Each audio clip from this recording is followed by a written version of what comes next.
A League of Their Own, actor Tom Hanks plays the coach of an American baseball team.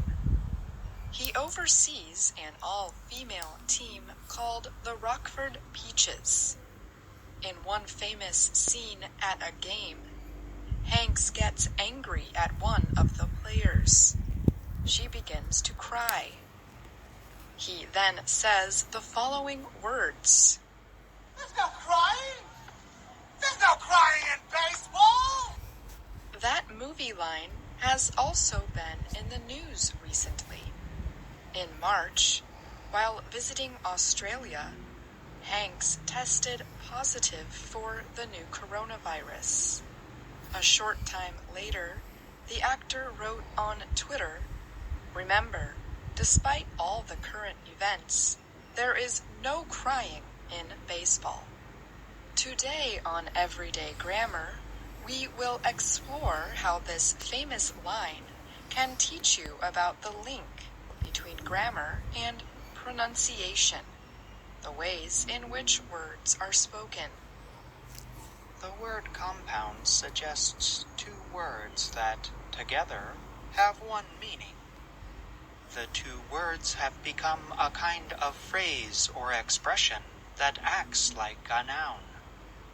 Often, two nouns make up a compound.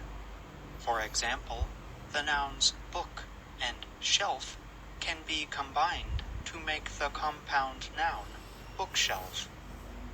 Every student fears another kind of compound noun, a report card. In writing, compounds sometimes have a space between the two words. Sometimes they do not. At times, a compound noun is based on an adjective and a noun. Hot dogs are a popular food sold at baseball games in the U.S. The word hot is an adjective, and dog is a noun. Together, they make the compound noun hot dog.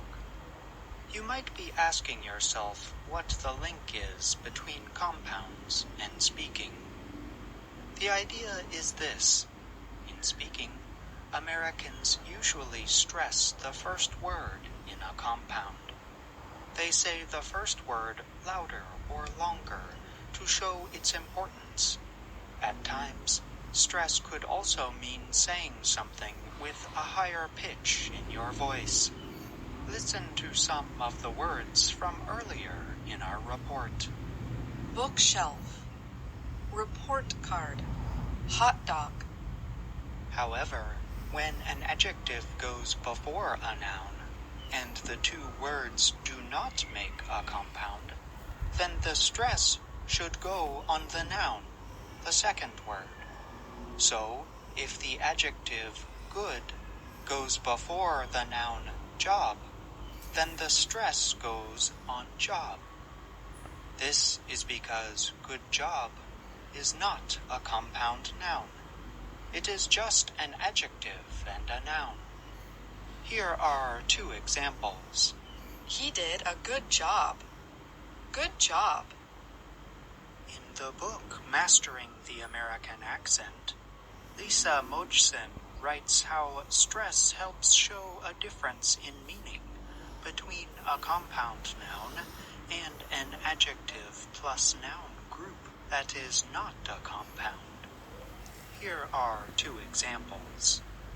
I went to the White House. I went to the White House. The first statement uses a compound noun. White House, the official home of the U.S. president. The second statement uses an adjective and noun that do not make up a compound. White House.